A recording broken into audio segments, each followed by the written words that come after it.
Panasonic opted for a different approach to their full-frame mirrorless compared to Nikon and Canon. They made medium and entry-level cameras first, while Panasonic started with the high-end models. That being said, S1R has almost everything one can wish from a modern camera. Does that make it the best mirrorless on the market? Let's find out.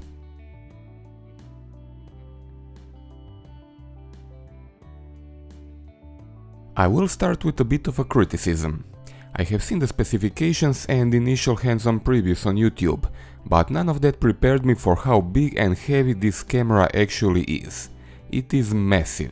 According to my kitchen scale, it weighs 1700 grams with the kit lens, which is 250 more than my Canon 6D with a similar lens.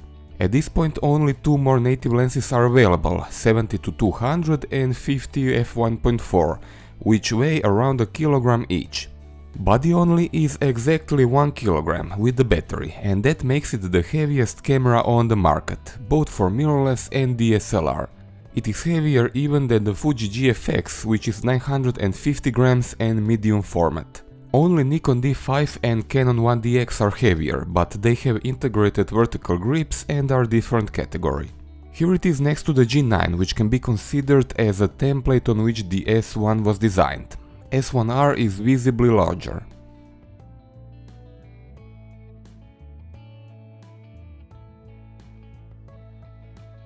Size and weight is usually good to counterbalance large lenses, and this is a full-frame camera aimed at professionals who will use large lenses, but I think Panasonic went a bit too far. Of course, all of this is subjective. If you are a grizzly bear, S1R will balance quite nicely, but any human I gave it to try it out commented how big and heavy it is. Sadly, I don't see any smaller lenses on the Panasonic roadmap so far, and the Sigma Art Primes are also huge, so yeah, this is really big system so far, and I would like Panasonic to release some f1.8 or f2 primes, each no more than 350 grams, similar like Nikon did for Z system. That would make it bearable to handhold for longer periods of time. All that being said, I think I'm done with pretty much all that is wrong about the S1R. Body is made from magnesium alloy and has weather and dust seals all around it. All of the controls are big, easy to reach and feel solid when used. Think about the S1R as the bigger G9, with some controls slightly rearranged. Dials have a healthy dose of resistance, just enough so you can feel rotation even with the gloves, and at the same time smooth enough to be rotated without excess force needed. Compared to the G9, Panasonic moved the on-off switch from around the shutter button to a new position on the top right side of the camera, and the front dial, which is now below instead above the shutter button on the G9. I am especially pleased with the joystick, which now registers diagonal movement, what is unavailable on the G9. Grip is tall, deep and well shaped, each finger finds its place.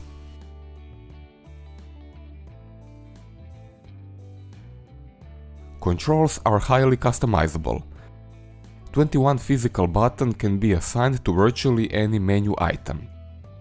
That includes 4 directions on the multi-way controller and joystick. If you use joystick for focus points, what most users probably will, you are still left with 17 programmable buttons. On top of that, there are 5 virtual buttons on the LCD. In playback mode, 11 buttons are customizable. Programmable mechanical switch at the front of the camera can be programmed to some of 19 functions. I use it to activate silent mode. I love how Panasonic implemented short and long button press to bring up button reassignment. There is no need to search it in the menu. Just press the button and you can quickly select the new option you want to use on this button. As for the image quality, there are no surprises. S1R is amongst the best cameras you can buy today, and I doubt anyone will find something to complain here. High ISO is perfectly usable at 12,800 on a daily basis, and even 25,600 if you need it. Dynamic range is also excellent. You can stretch sliders in Lightroom as if your life depends on it. Some noise will be introduced and colors will require slight correction, but there is not the slightest trace of bending or major color shifts. There is also high-resolution pixel shift mode. We have seen it on the G9 where it creates 80 megapixel images. On this camera that number goes up to incredible 186 megapixels. It works only from a very sturdy tripod and only for still scenes, but could be useful for some cases. S1R has sensor stabilization, which can work together with lens stabilization to achieve even stronger effect. Lenses that support this feature will be automatically recognized. There is nothing for user to adjust here. We are only given the option to enable a special mode for panning, where stabilization corrects vertical movement only. I was impressed by dual stabilization in the G9, which allows shooting even up to few seconds with good holding technique, and I am happy to report same thing is possible with the S1R. I took these daylight long exposures with an ND filter to allow for long shutter speed. There is also a neat gimmick feature called IS status scope, which when enabled show how steady you are holding the camera. Besides looking cool, it can be useful to indicate how good your holding technique is. Most important, it is displayed while the exposure is taken. Mechanical shutter is rated at around 400,000 actuations, which I believe is the highest for any mirrorless camera to date. Even more, you can switch to electronic shutter, which has theoretical infinite lifespan. Mechanical shutter is not very loud, as you can hear.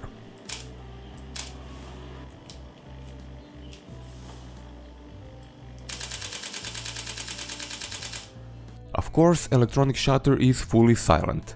Panasonic upgraded electronic shutter range and now it goes down to 60 seconds, G9 couldn't do longer than a second. Auto ISO has good implementation.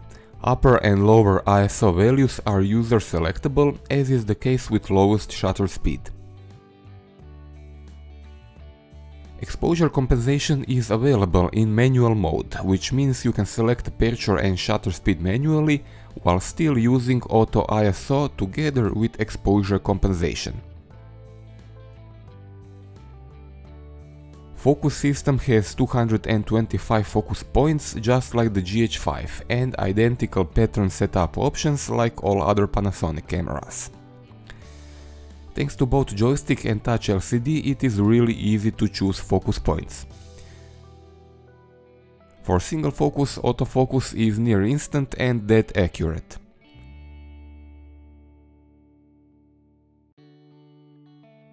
Spot metering is linked with focus point. Manual focus has peaking and focus magnification, both picture-in-picture or cover entire LCD.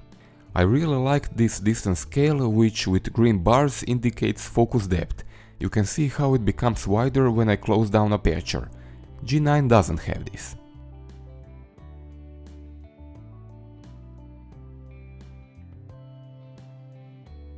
Typical for a Panasonic, video features are impressive.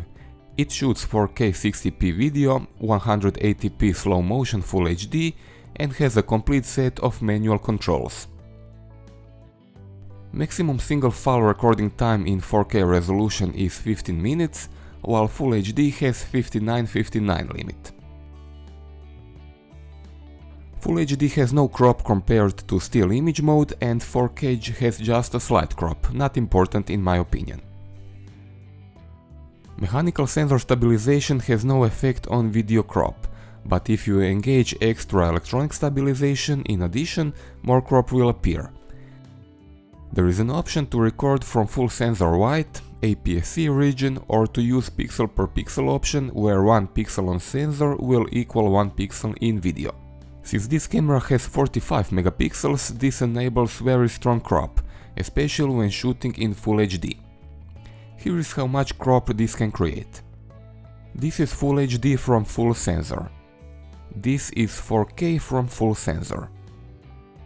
Now I am recording APS-C area. It looks the same both for 4K and Full HD. This is pixel per pixel in 4K and finally pixel per pixel in Full HD. This is some serious crop and could be very useful for extreme distance shooting like birds or wildlife. Now, if you are interested which of these are actually best for video quality, I tested that as well. On the first glance there is not much difference, but I would say full frame readout provides more details than the other two, which is to be expected as it downsamples data. Using high ISO, differences are much more obvious. Full frame is obviously the best one with least amount of noise. And this is how much of a difference stabilization on this camera makes. Impressive.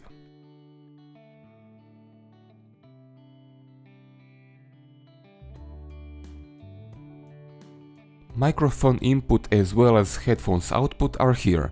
Sound recording level can be adjusted from -12 to +6 decibels in 1 decibel step. It can be adjusted on the fly while recording, as is the case with ISO value, aperture and shutter speed. Autofocus in video appears to be quite solid, better than GH5 and G9 in my opinion. It is snappy and doesn't wobble that much. It makes around a second or two at most to readjust.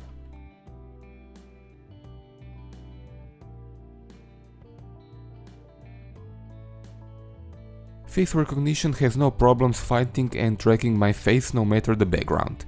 Sometimes it would drift just by tiny bit, but in no case did it happen to drift all the way to infinity like older models did. This is great news for anyone doing vlogs. I tried it also in low light and got similar results.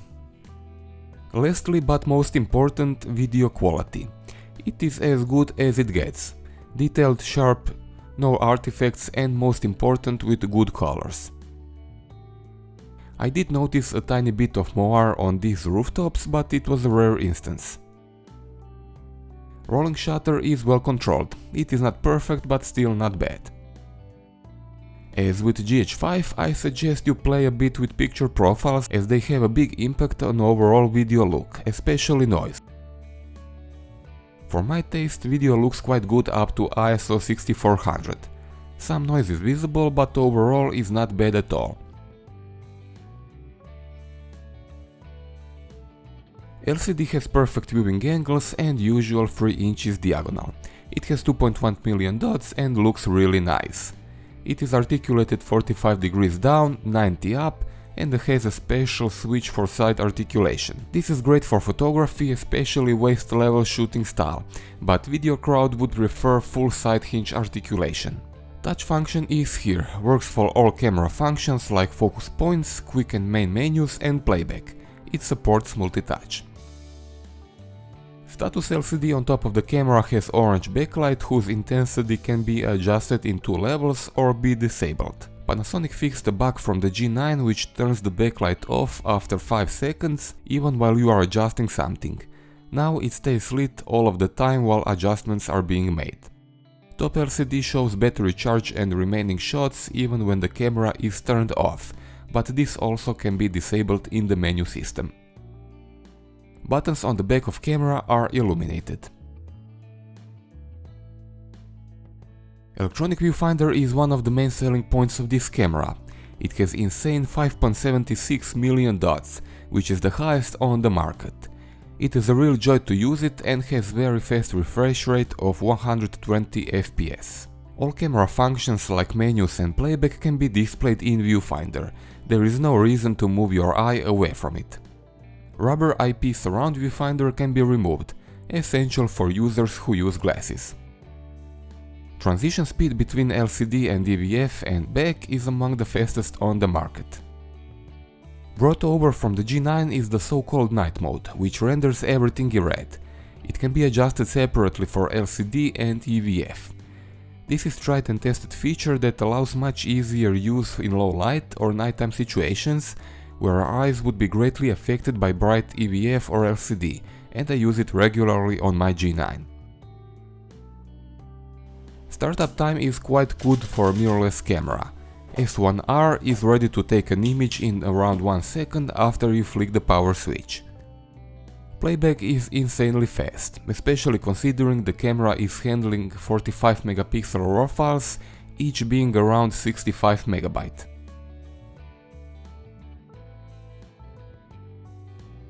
Battery lasts around 400 shots on average, depending on your shooting style. It is a brand new model, larger and higher capacity than those used in GH and G series. It can be charged with supplied external charger or directly in the camera with USB-C cable. Best of all, it charges and allows the camera to be used simultaneously, something that is still rare on digital cameras.